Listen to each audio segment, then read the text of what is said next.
I'd look, and I knew my grandpa seen it too at the same time because he was running towards me.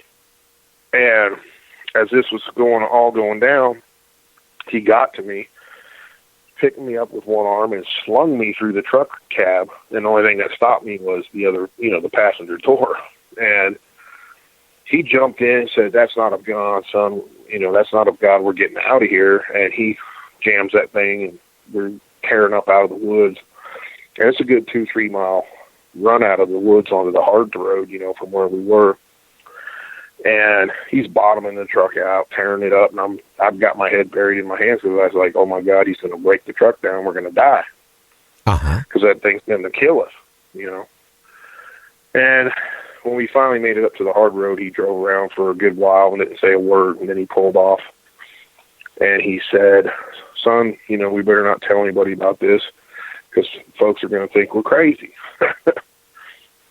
And my grandpa, he was a World War II veteran. He stormed the beaches at Normandy in the second wave, and he was a medic. So you can imagine what he saw and what he had been through, and nothing scared him. And he was scared this time, and that really scared me even more. And he, after the war, he became a Baptist minister, and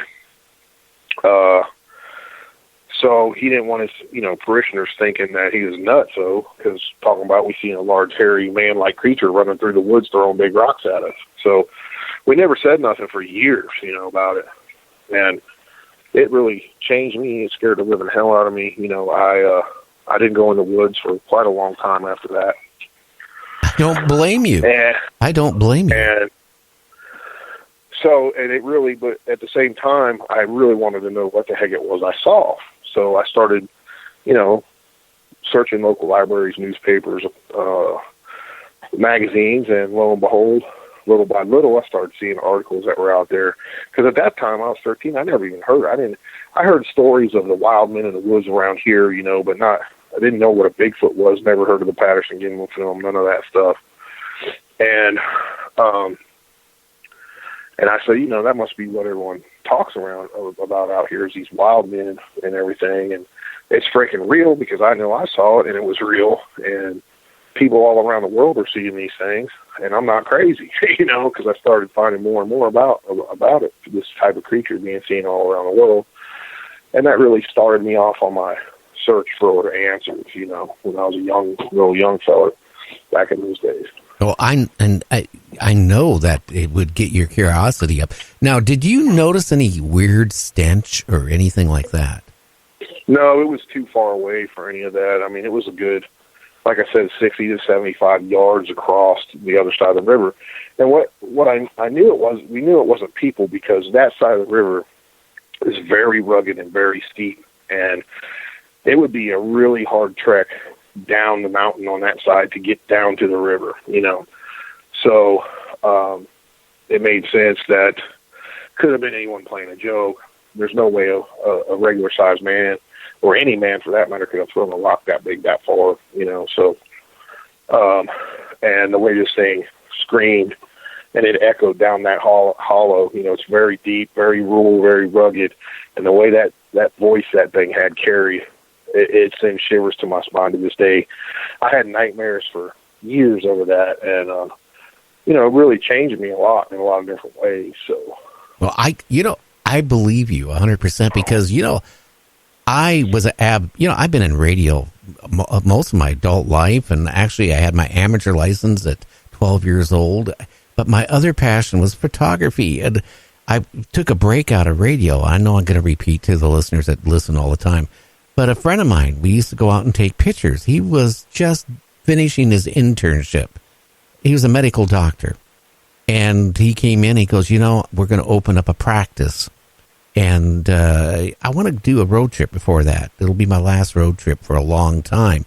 So we decided, wow, let's go to the Canadian Rockies and take pictures of ghost towns and old cemeteries and silver mines and stuff like that. And we did that.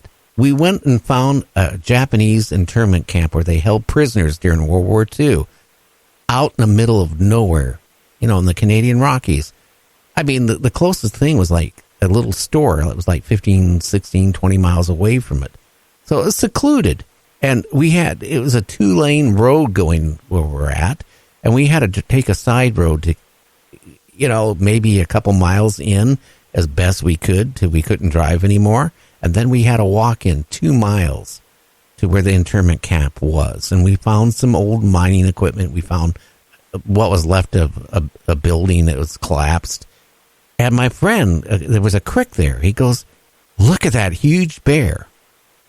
And I had a telephoto, and I think he had a wide-angle lens on his camera, so I swung around to take a picture of it. Now, the same time I swung my camera around to take a picture, it saw us. And that scream, like you probably heard, is like similar to probably what I heard. And it echoed because it was on the base of a mountain. And I tell you, it scared me so bad. But the part is, it was aggressive. It came after us. It chased us. And I can tell you, if once you've encountered one, you don't forget about it to the rest of your life. I mean, till you die. And I'll be honest with you. I got 2 acres of cedar trees. I haven't been camping. I haven't been into the woods. I grew up in the woods. My family, we camped all the time. I had 8 kids. We used to go camping all the time. After that experience, you couldn't get me in the woods. I tell you, it scared the you-know-what out of me. Yeah, absolutely. I mean, when you see something of that size and you realize the power it has, I mean, it could kill a man like it was nothing, I mean, literally. My grandpa, he was 6'5", big man, and very strong. I mean, I saw him carry a car engine block up on the porch up like 8 stairs one time when I was a kid. So, he had a lot of power, and this thing made him look like nothing. I mean, it was twice as wide as him in the shoulders, and its head looked teeny because the body was so big on this thing. And it was, like I said, it was at least 7-8 feet tall and covered in really dark hair. It looked, maybe in spots it was kind of dark brown, but mainly looked black, and blackish brown, real dark. And it was just crazy, and then the sound it made was it just scared the bejesus out of me. Well, it must have scared your grandfather too, because again, I've never heard a sound like that before. And the sound of it is what I heard. It scared me. I mean, it was loud and it was ear piercing. Yeah, it made me, like when I heard it the first time, it made me shake all over. That's how loud and just powerful this thing was. Well, your grandfather, I'll be honest with you, he's lucky and you were lucky that the thing didn't charge you, because I had an uncle that went up to Mount Shasta going bear hunting when I was a little kid, and he shot a bear, and he thought he had the kill shot, and he didn't, and the bear kept coming. He shot it a second time, and my uncle almost died because he was mauled, and he was scarred for the rest of his life. He spent well over a month in the hospital, and at one point they didn't even think he was going to survive. That's what a bear could do. Could you imagine something even more powerful than a bear?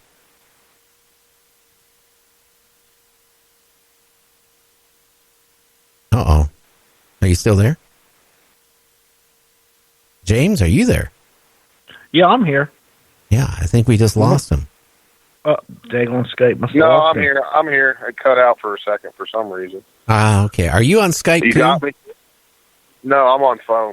Yeah. Well, maybe my Skype dropped out for a while.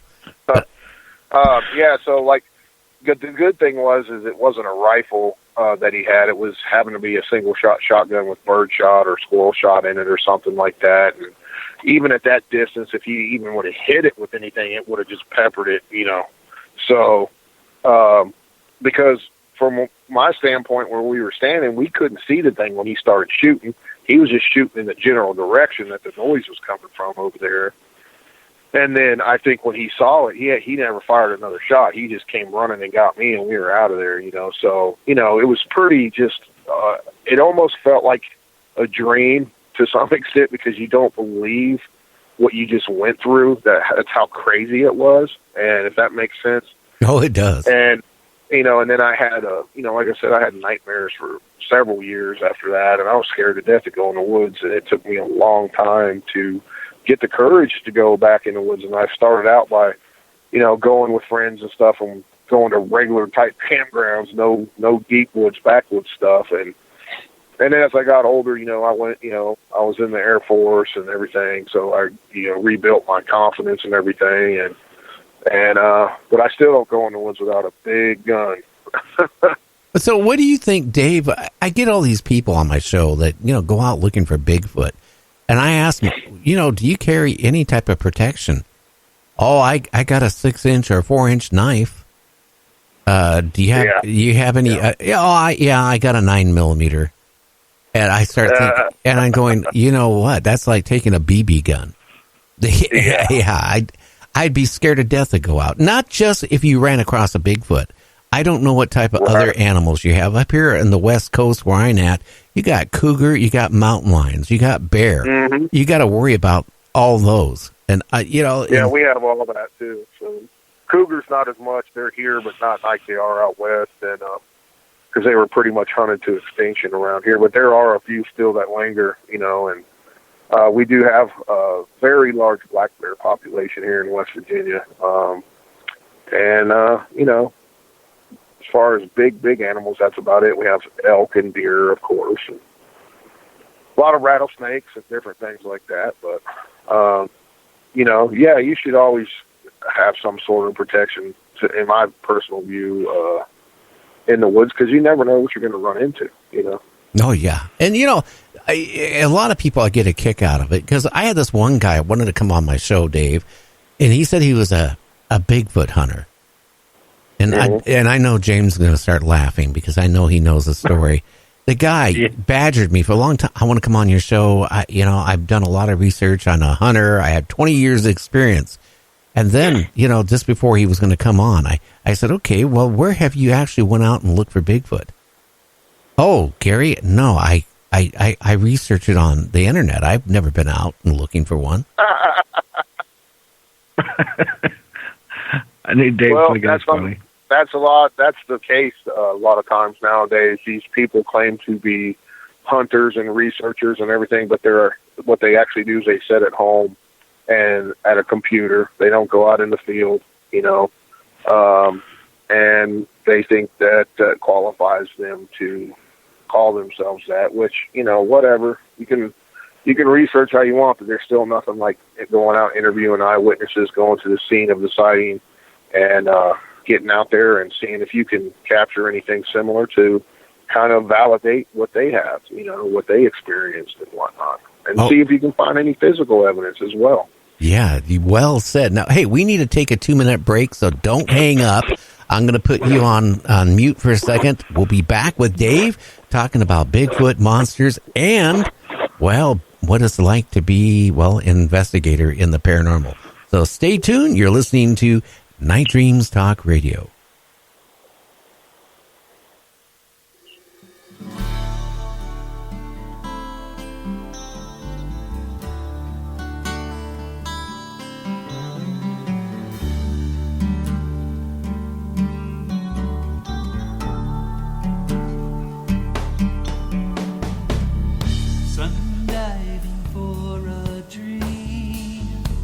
Scintillas in the street.